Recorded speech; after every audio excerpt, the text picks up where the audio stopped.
এই সাপের বিষ দাঁত এখনো ভাঙা হয় নাই। সাপ পালাইছে কিন্তু বিষ দাঁত নিয়ে আছে। আগামীর বাংলাদেশে শপথ নিতে হবে, কেবল সাপই মরবে না, আর বিষ দাঁত পর্যন্ত ভাঙতে হবে, ঠিক না? এটা যদি আপনারা এক না হতে পারেন এ বিষয়ে, তাহলে এরপরে যদি ঝড় আসে, ওই ঝড় সামাল দেওয়ার ক্ষমতা আমাদের আর থাকবে না। মনে রাখেন, হুঁশ করে চলেন, ডাইন বাম বুঝে চলেন। বহুত লোক ঘাপটি মারে আছে, এখন তালে তাল দিচ্ছে, সময় পেলে আবার ওরাই কামড়াবে। আমাদেরকে অনেকে নসিহত করে, এখন মাহফিলের অনুমতি লাগে, আগে অনুমতি লাগতো। আমি বললাম যে 17 বছর আগে কি অনুমতি লাগতো না লাগতো না? এটারও হিসাব মিলায়েন, সব হিসাব মিলায় বরাবর করেন, যাতে করে নব্য কোনো ফ্যাসিস্ট আমাদের মাঝে আর আসতে না পারে। এ কথাই কি আপনাদের কোনো ব্যথা আছে ভাই? যদি ব্যথা থাকে, পর্যাপ্ত মলম আনা হয়েছে, আজকে মলম দেওয়া হবে, ঠিক আছে তো ভাই? যাদের খারাপ লাগবে মেহেরবানি করে উঠে যেতে লাগলে ধরে ফেলবেন, বুঝবেন সমস্যা আছে, ওষুধ ছাড়া যেতে দেওয়া হবে না, ঠিক না? শরীর অনেক খারাপ। আপনারা মার্চ ফর গাজায় সাতক্ষীরায় প্রোগ্রাম হয়েছে ভাই, গাজার জন্য সমর্থনে মিছিল মিটিং হয়েছে। বাংলাদেশের ইতিহাসের সবচেয়ে বড় আয়োজন দেখেছিলেন আপনারা, মিডিয়ায় পেয়েছেন আপনারা। বাংলাদেশ সৃষ্টির পরে আলেম ওলামার ডাকে যে পরিমাণ মানুষ আসছে, এই পরিমাণ মানুষ কোথাও আসে নাই।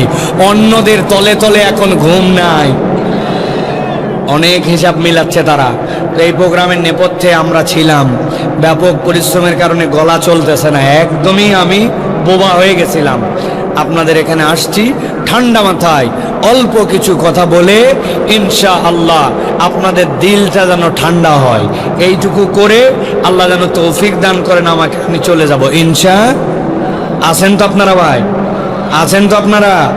এবার বুঝে থাকলে বলেন, এই যে আসলেন কষ্ট করে বসলেন, এটাতে লাভ আছে না নাই? যারা ভাত খাই আসছেন খালি তারা উত্তর দিবেন, বাদামালাদের উত্তর শুনবো না। এতে কি লাভ আছে না নাই? যে লাভ আছে বললেন, এটা কম না বেশি? যেটা বললেন আছে, যেটা বললেন বেশি, এবার বলতে হবে এই যে বেশি বলছেন এটা কি বুঝে না না বুঝে? একজনকে কিন্তু ধরবো ভাই, খালি আন্দা গন্দা কথা বললে হবে না।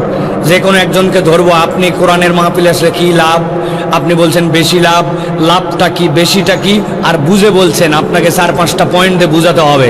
যে কোনো একটা তরুণ যুবককে আমি দাঁড় করে এখন ধরবো, ওই দেখেন 2-3 জন মাথা নামায় ফেলছে, বলছে হুজুর আমাকে ধরেন না, আমি কিন্তু বলিনি। তার মানে আমরা অনেক কিছুই করি, কিন্তু আমরা সেই জিনিসগুলি বুঝি না, আমরা সেই জিনিসগুলো অনুভব করি না। আমি আপনাদের কাছে বেসিক পয়েন্ট আগে বলে দেই, যেই মানুষেরা কোরআনের সাথে থাকবে, কোরআনের পক্ষে থাকবে, কোরআনের হালাকায় বসবে, কোরআনকে ধারণ করবে, কোনো লাভ যদি নাও হয়, তার জীবনে 4টা লাভ হবে। কয়টা? সবাই বলেন একসাথে, কয়টা? যারা যারা বলেন নাই লাস্ট সুযোগ দিলাম, মুখস্থ করতে হবে। কয়টা? 4টা। এটা মুখস্থ রাখতে হবে, আমার কথা নয়, আল্লাহর কথা। আল্লাহ রাব্বুল আলামিন সূরা ইউনূস, কোরআনের 10 নম্বর সূরা, এর 57 নম্বর আয়াতের মধ্যে আল্লাহ বলছেন, নবী আপনি আপনার উম্মতকে জানান। আল্লাহর নবীর প্রতি আয়াত আসলো, ইয়া আইয়ুহান নাস قد جاءتكم موعظة من ربكم وشفاء لما في الصدور। আল্লাহ রাব্বুল আলামিন বললেন, নবী আমি মুমিনদেরকে ডাক দিয়ে বলি নাই, আমি মুসলমানদেরকে ডাক দিয়ে বলি নাই, আমি আরবদেরকে ডাক দিয়ে বলি নাই, আজমদেরকে ডাক দিয়ে বলি নাই, আমি কিয়ামত পর্যন্ত অনাগত মানুষকে ডাক দিয়ে বললাম, ইয়া আইয়ুহান নাস قد جاءتكم موعظة من ربكم وشفاء لما في الصدور।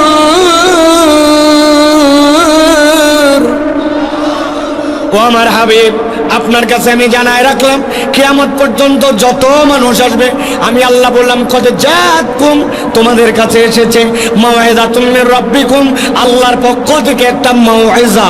মাউইযা মানে উপদেশ, মাউইযা মানে আল্লাহর পক্ষ থেকে পরামর্শ, মাউইযা মানে আল্লাহর পক্ষ থেকে ওয়াজ। আমি আমার ভাষায় বোঝানোর জন্য বলি, সারা জীবন মাথার মধ্যে গেঁথে রাখবেন। মাওয়াইজা মানে আল্লাহর পক্ষ থেকে কিয়ামত পর্যন্ত বান্দার জন্য প্রেসক্রিপশন। ভালো করে আমার দিকে তাকান। যদি আপনি কখনো কোনো ডাক্তার দেখাতে যান, যেই ডাক্তারটা প্রফেশনাল, যেই ডাক্তারটা পড়ালেখা করে MBBS ডিগ্রি অর্জন করেছে, কোনো একটা বিষয়ে বিশেষজ্ঞ, ওই ডাক্তার এমনি এমনি মুখে মুখে ওষুধ দেয় না, মুখে মুখে ওষুধ দেয় ডিসপেন্সারির লোক। কিন্তু ডাক্তার যদি ভিজিটের হয় আর ভালো ডাক্তার হয়, তাহলে ডাক্তার আপনাকে একটা প্রেসক্রিপশনের মধ্যে ঔষধ লিখে দেয়। কথা বলেন বুঝে থাকলে, ঠিক কিনা? কিন্তু আপনি খেয়াল করেন নাই, আপনি যখন একটা প্রেসক্রিপশন দেখে দিয়ে নিয়ে আসছেন, ওই প্রেসক্রিপশনে 3টা পার্ট থাকে, খেয়াল করেন। প্রেসক্রিপশনের বাম পাশে একটা দাগ দেওয়া থাকে বা একটা টান দেওয়া থাকে, উপর দিকে প্রেসক্রিপশনের একটা ভাঁজ দেওয়া থাকে। খেয়াল করে এখন মনে করে দেখেন, উপরে বাম পাশে ডাক্তারের নাম বাংলায়, ডান পাশে ইংরেজিতে দেওয়া আছে, আর এইখানে আপনার নামের জন্য একটা অপশান আছে, বয়স কত অপশান আছে, ছেলে না মেয়ে এখানে লেখা আছে, আর বাম পাশে এরকম চিকন করে একটা ফাঁক আছে। আপনি গেছেন ডাক্তারের কাছে, আপনার পেটের পীড়া নিয়ে কথার কথা বলতেছি, ভালো করে খেয়াল করেন। ডাক্তার জিজ্ঞাসা করছে কতদিন ধরে পেটের সমস্যা, লাস্ট 3 মাস। কি হয়? খাওয়ার আগে ব্যথা না পরে ব্যথা? পেটের এই জায়গায় চাপ দিলে লাগে? এখানে কি ব্যথা করে? এরকম করে টান দিলে কি অস্বস্তি হয়? রাত্রেবেলা কি গ্যাস হয়? সকালবেলা কি গলা জ্বলে? জিহ্বাটা বের করেন তো, জিহ্বাটা দেখে ডাক্তার, এইগুলা দেখে। আর বাম পাশ দিয়ে ছোট্ট ছোট্ট করে কি যেন লেখে, আপনি কোনোদিন জিজ্ঞাসাও করেন নাই কি লিখলেন আপনি ওই জায়গায়। সব লেখা হওয়ার পরে ডাক্তার এবার RX দিয়ে এখানে আপনার ঔষধ লিখতে শুরু করে। খেয়াল করলে দেখবেন ডাক্তার যে ঔষধ আপনাকে দিয়েছে, ওইখানে 4টা বিষয় আপনার জন্য লেখা আছে। 1 নম্বর ঔষধের নাম দেওয়া আছে, 2 নম্বর ঔষধের পাওয়ার কত লেখা আছে, 3 নম্বর দেওয়া আছে ওষুধটা খাওয়ার আগে খাবেন না পরে খাবেন, আর 4 নম্বর লেখা আছে ওষুধটা চলবে কতদিন, 7 দিনের ডোজ নাকি 1 মাসের ডোজ নাকি 14 দিনের ডোজ। বুঝে থাকলে বলেন যে প্রেসক্রিপশনটা বুঝালাম। যদি ডাক্তার দেখায় থাকেন, প্রেসক্রিপশনের মধ্যে এরকম করে লেখা থাকে কিনা? কিন্তু এই যে বাম পাশে কি লেখা ছিল, ছোট ছোট করে ডাক্তার লিখে রাখলো, কি লেখলো এই জায়গায়, এইটা কোনোদিন চিন্তা করলাম না। ডাক্তার যদি পড়ালেখা করা হয়, ডেডিকেটেড ডাক্তার হয়, তাহলে বাম পাশে ডাক্তার আপনার যে রোগ আইডেন্টিফাই করছে, আপনার যে রোগটা ওনার মেডিকেল সায়েন্সে ধরা পড়ছে, আপনাকে বলে নাই, কিন্তু বাম পাশে নোট দিয়ে লিখে রাখছে যে এই রোগটা আমি মনে করে এই ঔষধগুলা দিলাম। এটা যদি ডাক্তার রেজিস্টার হয়, তার জন্য এই পদ্ধতিতে প্রেসক্রিপশন করে দেওয়ার দায়িত্ব আমার। আল্লাহ রাব্বুল আলামিন বলছেন, ইয়া আইয়ুহান নাস ক্বাদ জাআতকুম মাউইযাতুম মির রাব্বিকুম ওয়া শিফাউন লিমা ফিস সুদুরি ওয়া হুদান ওয়া রাহমাতুল লিল মুমিনিন।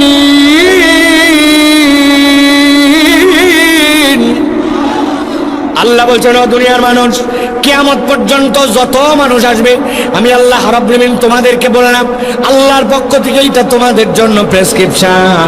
তার কত ধরনের রোগ, কত ধরনের সমস্যা, কত ধরনের কি, সেই ব্যক্তি জানে না, কিন্তু স্রষ্টা হিসাবে আমি আল্লাহ জানি।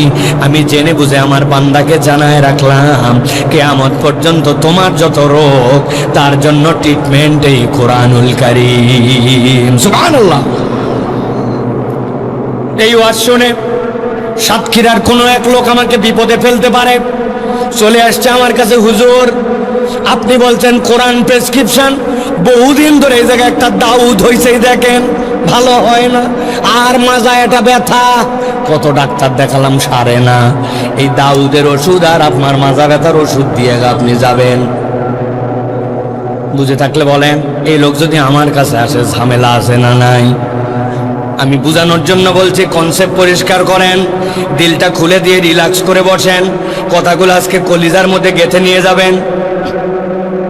এখন ওই লোক আসছে দাউদের ট্রিটমেন্ট নিতে আর মাজা ব্যথার ট্রিটমেন্ট নিতে। আমি যদি আপনার কাছে বলি, ভাই সরাসরি দাউদের কোন মলম লাগাবেন আর মাজার কোন ট্রিটমেন্ট দিবেন, এইটাকে কোরআনে আছে নাকি? নাই। তাহলে আমি যে বললাম কোরআন সব বিষয়ের জন্য আল্লাহর পক্ষ থেকে ট্রিটমেন্ট। রব্বুল আলামিন যদি গবেষণা করে মানুষ এইগুলোর ট্রিটমেন্ট এখান থেকে পেতে পারে, কিন্তু আল্লাহ রব্বুল আলামিন এইটা বলার পরে খাস করতেছেন, আল্লাহ বান্দা তোমার রোগের জন্য ট্রিটমেন্ট, তবে এমন একটা জিনিসের জন্য কোরআন ট্রিটমেন্ট, ওইটা যদি ঠিক হয় তোমার সব ঠিক হবে, আর ওইটা যদি ঠিক না হয় তোমার কিছুই ঠিক নাই। আল্লাহ বলছেন সেইটা কি জানো নাকি? আল্লাহ বলছেন শিফাউল লিমা ফিস সুদূর। ও বান্দা, আমার নবী তোমাদেরকে জানায় রাখলো, ইজা সলুহাত সলুহাল জাসাদু কুল্লু ওয়া ইজা ফাসাদাত ফাসাদাল জাসাদু কুল্লু আলা ওয়া হিয়াল কলব। দুনিয়ার তোমার সব ঠিক, কিন্তু তোমার অন্তরের ডাক্তারি করার দুনিয়াতে কেউ নাই। তোমার অন্তর যদি ঠিক হয় তুমি জান্নাতে যাওয়ার উপযুক্ত, ওই রোগ নাই। আর তোমার দুনিয়ার সব ঠিক আছে, কিন্তু তোমার অন্তর যদি রোগগ্রস্ত হয় তাহলে জান্নাতে যাওয়ার মতো তুমি ফিট নও, ঠিক না? ভালো করে বোঝেন, অন্তর যদি আপনার ঠিক না হয় আপনি আল্লাহর কাছে জান্নাতে যাওয়ার ফিটনেস পাবেন না। আপনি কতগুলা ঘেরের মালিক, আপনি কত টাকার মালিক, আপনার পাওয়ার কত, কতদিন ক্ষমতায় ছিলেন, কি পরিমাণ বাহাদুরি দেখাইছেন, দুনিয়ায় কয়টা বাড়ি, কয়টা নারী, চেহারা কেমন, এইগুলো একটাও জান্নাতে যাওয়ার কারণ নয়। আল্লাহ বলতেছেন জান্নাতে যাওয়ার কারণ হচ্ছে তোমাদের মধ্যে থেকে ওই ব্যক্তিগুলার ওই যোগ্যতা। আল্লাহ বলতেছেন যেই মানুষগুলা আল্লাহকে কতটুকু ভয় করে এই মানদণ্ডে উন্নীত হবে তারাই জান্নাতে যাবে। আর জান্নাতে যাওয়ার মানদণ্ডে উন্নীত হওয়ার জন্য অন্তরটা কোরআন দিয়ে ঠিক হতে হবে। অন্তর ঠিক না হলে ওই ব্যক্তির জান্নাতে যাওয়া সম্ভব নয়। কথা ঠিক না? কত লম্বা লম্বা মানুষ দেখছেন আপনারা, কত বেটে বেটে মানুষ, কত সাদা মানুষ, কালো মানুষ দেখছেন না ভাই? আরে কত লম্বা আপনি দেখছেন কত জায়গায়। আমি বলি দুনিয়ার একটা সেরা লম্বা মানুষ আমি দেখছি একবার হজে যাওয়ার পরে আব্বা আমাকে বলে দিয়েছে 2005 সাল, আজ থেকে প্রায় 20 বছর আগে, ছোট্ট মানুষ তখন আমি, বলছে বাবা খবরদার যদি তওয়াফ করার সময় কেউ পায়ে ঘুতা লাগায়, গায়ের মধ্যে ঘুতা লাগায়, পিছন দিকে তাকাবা না, কেননা এই জায়গায় কেউ ইচ্ছা করে ঘুতা দিবে না। কিন্তু তুমি যদি পিছনে তাকাও তাইলে ওই লোককে তুমি একটা তলব করতেছো যে তুমি আমার ঘুতা মারলে কেন, মনে কষ্ট পাবে সে। আমি ওইগুলো সব আমল করতেছি, মানুষের দিকে যতই ঘুতা লাগুক যাই লাগুক, কিন্তু আমি কোনোভাবেই পিছনে তাকাবো না, এই নিয়ত করে আমি তওয়াফ করতেছি। কিন্তু কি আশ্চর্য, এক লোক কোত্থেকে জানে আসছে, আসার পরে যতক্ষণ আমি তওয়াফ করি আমার এই গালের মধ্যে খালি হাত দিয়ে গুতা মারে। বাঙালি সব গুতা সহ্য করতে পারে, দুইটা সহ্য করতে পারে না। একটা হচ্ছে তুই যেখানে মারিস মার, তুই আমার গেডি ধরলি কেন, ঠিক কিনা? ঘাড় ধরলি কেন? লাথি মারবি পাছায় মার, ঘাড় ধরলি কেন, কথা ঠিক কিনা? আর 2 নম্বর তুমি যেখানে সেখানে মারো, গালে থাপ্পড় মারলে কেন? গালে মারলে আমাদের মেজাজ আসমানের উপর উঠে যায়, ঠিক কিনা? ওই লোক খালি আমারে গুতায়, আব্বাও বলে দিছে তাকানো যাবে না, কিন্তু কতক্ষণ? বহুতক্ষণ পরে চিন্তা করছি কিছু বলবো না, কিন্তু যেই লোক এত ঘুতায় ওই লোকটাকে অন্তত লোকটা দেখা দরকার। আমার ঘুতা বুঝে আমি ডান দিকে তাকাইছি, তাকায় দেখি ঘুতা খাই কিন্তু লোক নাই। কিরে লোক নাই কেন? তাকায় দেখি আমি যে তাকাইছি উনার এহরামের কাপড় ভিতর দিয়ে উনার পেট দেখা যায়। উপর দিকে তাকায় দেখি আমার থেকে 2.5 হাত উঁচু। আসলে ওই লোক আমাকে একবারও ইচ্ছা করে ঘুতা মারে নাই। ওই লোকের তুলনায় আমি এমন বাটুর বাটু, ওই লোক স্বাভাবিক এরকম করে চললেই আমার হাতে। আরেকবার খেলা হচ্ছে, টিভির মধ্যে দেখি কিরে হেলমেটের ভিতর দিয়ে মাঝে মাঝে একটু লাইট জ্বলে আবার বন্ধ হয়। চিন্তা করলাম হেলমেটের ভিতর আবার কেমনে লাইট জ্বলে। অনেকক্ষণ পর খেয়াল করে দেখি যেই প্লেয়ার হেলমেট পরে আছে ওই বেটা সুইংগাম চিবায়, আর মাঝে মাঝে যখন দাঁত বের হয় তখন আলো জ্বলে। ওয়েস্ট ইন্ডিজের প্লেয়ার দেখছেন এরকম কালো ভাই। আমি বোঝানোর জন্য বলছি, আপনি কত ধলা কত কালা, আপনি সমাজে কত দাম, কত আপনার প্রভাব প্রতিপত্তি, আপনার সন্তান কয়টা, জমি কয় বিঘা, বাংলাদেশের মুসলমান না আফ্রিকা, এইগুলা একটাও আল্লাহর কাছে জান্নাতে যাওয়ার কারণ বা বারণ নয়। আল্লাহ বলতেছেন আল্লাহর কাছে জান্নাতে যাওয়ার কারণ হচ্ছে কোরআন দিয়ে তোমার অন্তরটা জান্নাতে যাওয়ার উপযুক্ত হয়েছিল কিনা। কোরআনওয়ালা জান্নাতি, কোরআন যদি না থাকে জান্নাতে যাওয়ার সুযোগ নাই। ইন্না আকরামাকুম ইনদাল্লাহি আতকাকুম। একটা উদাহরণ দিব, তরুণ যুবক যারা আছো, যাদের বয়স এখন পর্যন্ত 40 হয় নাই, হাত উঁচু করো তো ভাই। 40 যাদের হয় নাই হাত জোরে তোলো। হাত নামাও। ভালো করে এটা মুখস্থ রাখো, দেখো তো মিলে কিনা। বুঝে থাকলে হ্যাঁ না বলা লাগবে, আর না বুঝে থাকলে চুপ করে থাকবে। কথা খেয়াল করো। একদিন পেপার পড়তেছে সাতক্ষীরার এক ছেলে। পেপার পড়তে পড়তে হঠাৎ করে দেখে পেপারের মধ্যে বিজ্ঞাপন আসছে, বাংলাদেশ সেনাবাহিনীতে লোক নিবে, তবে জেনারেল পিপুল না, সেকেন্ড লেফটেন্যান্টে লোক নিবে। আপনি যদি সৈনিক পদে ঢোকেন, যত প্রমোশন হোক আপনার, ওয়ারেন্ট অফিসারের উপরে আপনি জীবনে উঠতে পারবেন না। লাস্ট প্রমোশন আপনার ওয়ারেন্ট অফিসার। কিন্তু আপনি যদি সেকেন্ড লেফটেন্যান্টে কমিশন র্যাঙ্কে ঢোকেন, যদি কপাল ভালো থাকে, কোনোদিন বাংলাদেশ সেনাবাহিনীর প্রধানও হয়ে যেতে পারে, ব্রিগেডিয়ার হতে পারে, কর্নেল হতে পারে। প্রাথমিক নির্বাচনের জন্য যোগ্যতা 4টা। কয়টা? আমি তো মুরব্বীদের উত্তর শুনতে চাই নাই। কয়টা? ওই যে 40-এর নিচে যারা, কয়টা? 1 নম্বর, ওই ছেলের এসএসসি এবং এইচএসসি উভয়টাতে সেকেন্ড ডিভিশন কমসে কম থাকা লাগবে। 2 নম্বরে, ওই ছেলে 5 ফিট 6 ইঞ্চি লম্বা হওয়া লাগবে। 3 নম্বরে, কোনো থানাতে কোনো রকম মামলা মোকদ্দমা, ফৌজদারি মামলা থাকা চলবে না। 4 নম্বরে, শারীরিকভাবে ফিট হতে হবে। আপনার ঘলঘলিয়ার এক ছেলে পেপারে দেখে লাভ দিয়ে উঠছে, আলহামদুলিল্লাহ। বলে কি রে, সেকেন্ড ডিভিশন উভয়টাই আমার, 2টাতে গোল্ডেন এ প্লাস। বলছে 5 ফিট 6 ইঞ্চি, মরদ 6 ফিট লম্বা। হ্যাঁ,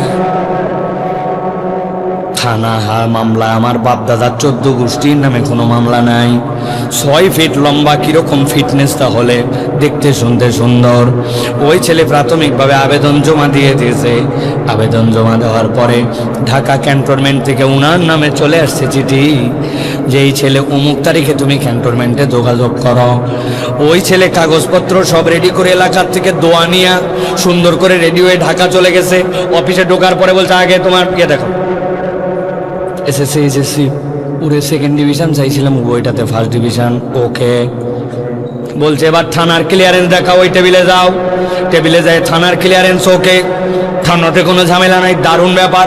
3 নম্বরে বলছে, ওই যে দেখো পাশের মধ্যে ওই যে সুতা বান্ধা আছে, 5 ফিট 6 ইঞ্চি হাইট করে, ওই জায়গায় যায় মাপ লাগা। বেচারি 6 ফিট লম্বা, মাপ দিতে যায় ওনার নাক বরাবর বাইতে গেছে। যে বেটা মাপ নিচ্ছে বলছে, এত লম্বা তুই নিচ দিয়ে যা। 4 নম্বরে, খালি গা হও, তোমার শারীরিক ফিটনেস পরীক্ষা হবে। ওই ছেলে এখন শারীরিক ফিটনেস পরীক্ষার জন্য দাঁড়াইছে। বলছে, হাত দুটা সামনের দিকে সোজা করো। হাত দুটা যেই না সোজা করছি, ডান হাতটা টনটন সোজা, বাম হাতের মাথার এই 4টা আঙ্গুল অল্প একটুখানি বাঁকা। যেই বেটা ওনার পরীক্ষা নিচ্ছে বলছে, আই বাম হাতের নখ সোজা কর। দেখা কি জন্য?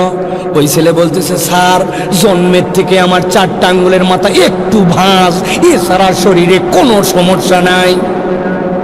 সাতক্ষীরার মুসলমান বুঝে থাকলে উত্তর দেন। 6 ফিট লম্বা, থানা ক্লিয়ারেন্স আছে, উভয়টাতেই গোল্ডেন এ প্লাস, বুকটা 40 ইঞ্চি, শরীরটা বিশাল বড়, কিন্তু বাম হাতের 4টা আঙ্গুলের মাথা কেবল একটুখানি ভাঁজ। একসাথে একযোগে উত্তর দেন তো, এত যোগ্যতা থাকার পরেও এই 4 আঙ্গুলের মাথা একটু ভাঁজ হলে ওই ছেলেটাকে কি সেনাবাহিনীতে নিবে? বুঝে বলেন, নিবে? আমার আল্লাহ রাব্বুল আলামিন বলছেন, গভীর মনোযোগ, এমনি এমনি উদাহরণ দেই নাই। আল্লাহ বলছেন, ইয়া আইয়ুহান নাস কদ জাআতকুম মাওয়াইযাতুম মির রাব্বিকুম ওয়া শিফাউন লিমা ফিস সুদুরি ওয়া হুদান ওয়া রাহমাতুল লিল মুমিনিন।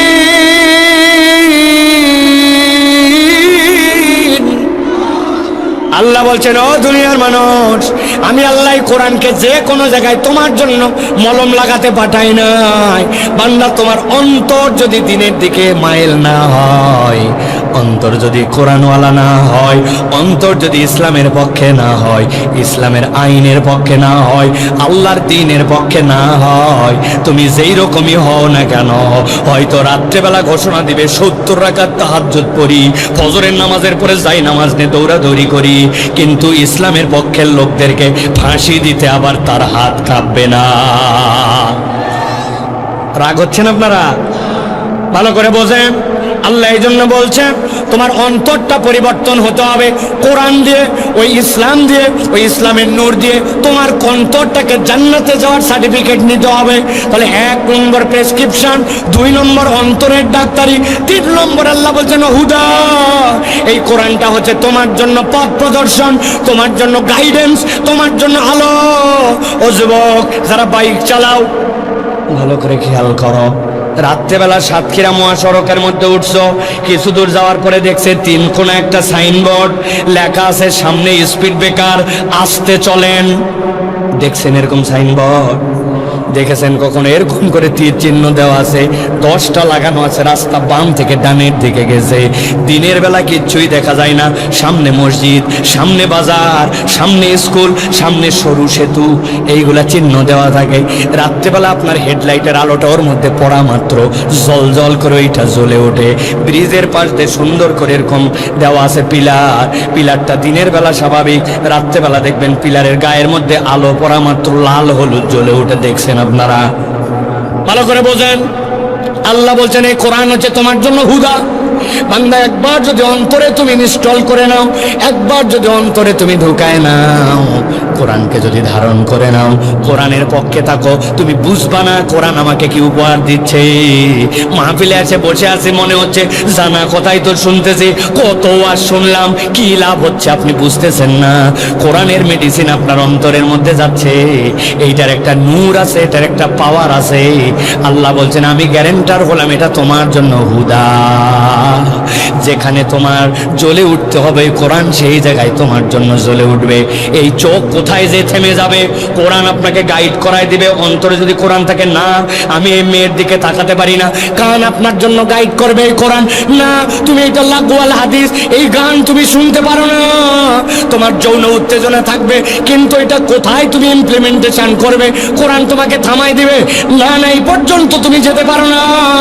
বিচারকের হাত বলে দিবে এই চোর চুরি করছে, তার জন্য কি শাস্তি হবে, আমি অন্য কোনো শাস্তি দিতে পারি না, কোরআন আমার জন্য আলো হয়ে জ্বলে উঠেছে। আল্লাহ বলছেন আমি গ্যারেন্টার হলাম, কোরআন যাদের জন্য প্রেসক্রিপশন, যাদের জন্য অন্তরের ডাক্তারি, তাদের জন্য এই কোরআন কিয়ামত পর্যন্ত আলোর পথ প্রদর্শন। সুবহানাল্লাহ। কিন্তু আমরা এটা গ্রহণ করি নাই, আমরা এটা অনুভব করি নাই। আল্লাহ 4 নম্বরে বলছেন ও রাহমাতুল লিল মুমিনিন। ও দুনিয়ার মানুষ জেনে রাখো, এই কোরআন তোমার জন্য রহমত। এই যে এখানে এসে বসে গেছি, সময়টুকুকে ওয়াকফ করতেছি, রাত গভীর হয়ে গেছে। আল্লাহ কোরআনে বলছেন ফাযাক্কির ফাইন্না যিকরা তানফাউল মুমিনিন। আল্লাহ আম করে দিয়ে রাখছেন, খাস করেন নাই। আল্লাহ গ্যারেন্টার হচ্ছেন এই কোরআন শোনা, কোরআনের মহব্বত দেখানো, কোরআনের পক্ষে থাকা, কোরআনের পক্ষে স্লোগান দেওয়া, কোরআনের পক্ষে আপনার অবস্থান প্রকাশ করা। আল্লাহ বলছেন এইটা ঈমানদারদের জন্য দুনিয়া আখিরাতে রহমত। সুবহানাল্লাহ। কত দলবাজি করলেন, কত চাটুকারিতা করলেন, কত মিথ্যা স্লোগান দিলেন, ভুয়া আপনি প্রশংসা করলেন। উমুক ভাইয়ের চরিত্র ফুলের মতো পবিত্র, বিগত 3 মাসে মসজিদে ফজরের জামাতে আসেনি এক ওয়াক্ত। ছিল কিনা ভাই? উনি কখনো বিড়ি খায় না, জিনা আন্দাজি কথা বলেন না। উনি বিড়ির ভিতরের মশলা বাইর করে ওর ভিতরে গাঁজা ভরে খায়। বহু আগে বিড়ি খাওয়া বাদ দিছে উনি। উনি কখনো কোনো রকম চুরি করে না, কেননা চুরি করা সাধারণ মানুষের কাজ, উনি ডাকাতি করে। কথা বলেন আপনারা? আল্লাহ রাব্বুল আমিন বলছেন এই যে তুমি তেলবাজি করলে, চাটুকারিতা করলে, ওয়া রাহমাতুল লিল মুমিনিন, যেদিন কবরের ডাক এসে যাবে জামা কাপড় আপনি আপনি খোলে ভালো, না হলে কাঁচিতে অনেকগুলা গোসল করানোর সময় এই জামা কেটে ফেলতে হইছে। এরপরে কাফনের কাপড় পরায় কবরে যেদিন নামাবে, ওই দিন যাওয়ার পরে তোমার পণ্ডিতি পদ্মারি, ইয়াউমা লা ইয়ানফাউ মালুন ওয়ালা বানুন, তোমার কোনো কিছুই কাজে আসবে না। আল্লাহ বলছেন কোরআন কাজে আসবে, আসবে আসবে। ওই কোরআন তোমার কবরে আলো হয়ে যাবে, হাসরের দিন দাঁড়ায় যাবে, আল্লাহ পাওয়ার দিবেন। ওই কোরআন আল্লাহর সাথে ঝগড়া লাগায় দিবে। আল্লাহকে বলবে রাত জাগাইছিলাম, কোরআন পড়াইছিলাম, তারাবি পড়াইছিলাম, তাহাজ্জুদ পড়াইছিলাম, এশা পড়াইছিলাম, ফজর পড়াইছিলাম। ওই কোরআন দিয়ে তোমার বান্দা যেরকমই হোক শুনেছিল। ওই কোরআন শুননেওয়ালা কান, অন্তরের মধ্যে তার ফাতিহা মুখস্থ ছিল, ইসলামের পক্ষে ছিল, কোরআনের পক্ষে ছিল, মুনাফিক চরিত্রে ছিল না। আল্লাহ তোমার বান্দাকে তো আমি এমনি এমনি জাহান্নামে যেতে দিব না, হয় আমাকে সহ পাঠাও। কোরআন কালামুল্লাহ, কালামুল্লাহ জাহান্নামে যাবে না, কোরআনের পক্ষের লোককে কোরআন দ্বারা আল্লাহ জাহান্নামে যেতে দিবেন না। ভালো করে মনে রাখেন, আমি আমার ভূমিকার কথা আপনাদেরকে বলতেছি। তাহলে কোরআনের পক্ষে থাকলে, কোরআন শুনতে আসলে কমসে কম কয়টা লাভ মনে থাকবে তো? কোরআন প্রেসক্রিপশন, সারা জীবন মাথার মধ্যে ঢুকাই নেবেন। উদাহরণটা মনে রাখবেন, কোরআন শিফা, আপনার অন্তরের জন্য ডাক্তারি। মনে রাখবেন উদাহরণটা, ওই যে 4টা আঙ্গুল বাঁকা, খাওয়া নাই, জান্নাতে যাওয়ার সুযোগ নাই। 3 নম্বর, এই কোরআন হচ্ছে রিফ্লেক্টরের মতো, আপনি বুঝবেন না কিন্তু আপনার অন্তর থেকে একটা রিফ্লেক্ট আসবে। এই যে হুজুররা বলে ছোটবেলায় বাচ্চাকে মক্তবে দাও, কোরআন কিছু মুখস্থ করাও, কেন? বড় হওয়ার পর উল্টা পাল্টা যেতে পারে, কিন্তু হৃদয়ের মধ্যে কোরআন থাকলে সময় মতো ইনশাল্লাহ জ্বলে উঠবে, ঠিক কিনা? আর যেগুলোর মধ্যে কিচ্ছু নাই, ওইগুলার মধ্যে কিছুই কোনোদিন পর্যন্ত আসবে না। ভিতরে কিছু থাকলে না রিফ্লেক্ট করবে, আয়না থাকলে না প্রতিচ্ছবি দেওয়া যাবে। ওর ভিতরে তো আয়নাই নাই, জ্বলবে কি, ঠিক কিনা? কোরআন হচ্ছে নূর, আর কোরআন 4 নম্বর রহমাতুল লিল মুমিনিন। আপনার জীবনে যে ধরনের রহমত লাগবে, আল্লাহ বলছেন তুমি কোরআনের পক্ষে থাকো, কোরআন তেলাওয়াত করো, কোরআন বুঝো, কোরআন মানো, আল্লাহ তোমার যা লাগবে সব দিবেন। সুবহানাল্লাহ। অতএব এবার বলেন, বুঝে থাকলে যে কোরআন শুনলে লাভ আছে না নাই? আছে তো ভাই, আছে। তাহলে আমরা কোরআনের পক্ষে থাকবো তো ইনশাআল্লাহ। প্রিয় ভাইয়েরা, আপনারা যারা কথা শুনতেছেন, প্রায় আধা ঘন্টার বেশি কথা হয়েছে, আপনারা মনে করতেছেন যে আলহামদুলিল্লাহ কথাবার্তার মূল কথা মনে শুরু হয়েছে। না ভাই, এখনো মূল কথা আমি শুরু করতে পারি নাই। আমি আপাতত একটু সাইজ করে নিলাম আপনাদেরকে একটু, যাতে কারা কারা আমরা আসি এটা যেন আমরা বুঝতে পারি। আমি অনেক সময় উদাহরণ দিয়ে বলি, আপনারা ঘেরের পাশ দিয়ে ভাই আল দেন না ভাই, আল না থাকলে ঘেরে পানি বাঁধবে ভাই। তা আপনার আল যদি কাটা থাকে, আমাদের বাংলাদেশে এখন সবচেয়ে বেশি শুনবেন যে বেটা ওয়াজ শোনে, ওও বলবে যে এত ওয়াজ, কোনো চেঞ্জ নাই, কোনো পরিবর্তন নাই, সেই আগের মানুষই আছে, এত ওয়াজ করে কি হবে? বলে না ভাই, বলে না ভাই? সত্য কথা বলেন, বলে কি না? আপনার আমার মনের মধ্যে উদয় হয় না এই কথা? এত ওয়াজ, কই পরিবর্তন? ওই যে কয়টা শোনা লোক ও কয়টাই শোনে, যে কয়টা নামাজি লোক ও কয়টাই আসে, পরের দিন সকাল থেকে যে কয়টা বাদ দেওয়ার কয়টা বাদ দেয়, ঠিক কিনা? কেন? কখনো জিজ্ঞাসা করেন নাই নিজেকে কেন? আমি এই কেনর উত্তর বার করছি। এর কারণ আমরা আলহীন ওয়াজ শুনি। আমাদের টার্গেট কারো সুর শোনা, আমাদের টার্গেট কারো জমানো, আমাদের টার্গেট কারো আসলাম, একটুখানি হই হই দিয়ে চলে গেলাম। আমার কোনো আল নাই ওয়াজের, আগাও নাই, গোড়াও নাই। কালকে যাই বলবে বক্তা আনছিল একটা বক্তা আমাদের তাফসিরে, ফাটাফাটি। একজন জিজ্ঞাসা করছে কি ফাটালো? বলছে তা বলতে পারবো না, কিন্তু ফাটাছে। তো কি ফাটালেন আপনি? এই যে ফাটায় গেলেন আপনি, হুদা মিশা স্লোগান দিয়ে চলে গেলেন। কোনো একটা আমল, কোনো একটা বেসিক, কোনো একটা পরিবর্তন, লক্ষ্য নাই, টার্গেট নাই, নিয়ত নাই। কোন নিয়তে বসলেন? নিয়ত শুদ্ধ করেন।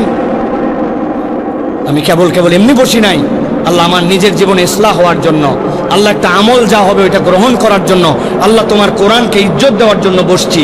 আপনার এই নিয়তের কারণে যতক্ষণ বসে থাকবেন, ডান কাদের ফেরেশতা লিখতেই থাকবে যে এই বান্দা ইবাদত করতেছে, ইবাদত করতেছে, ইবাদত করতেছে। সুবহানাল্লাহ।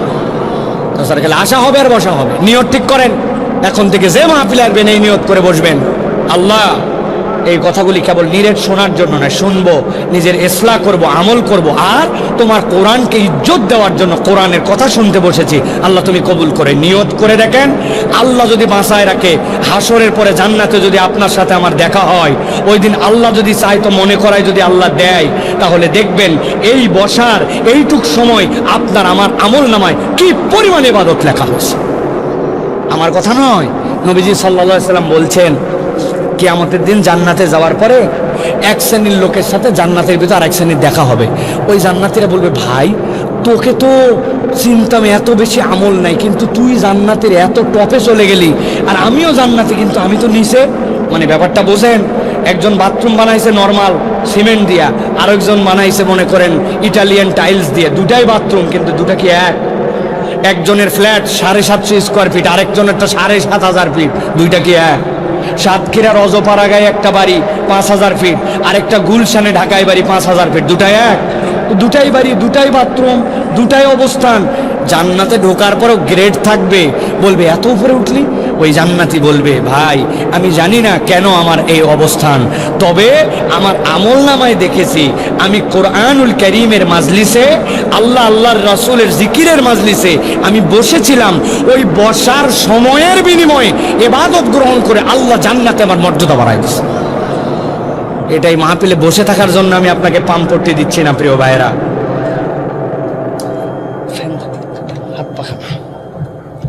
প্রিয় ভাইয়েরা, তাহলে আমরা কোরআনুল কারীম থেকে আজকে কিছু কথা শুনে যেতে চাই। রাজি আছেন তো আপনারা? আছেন ইনশাআল্লাহ?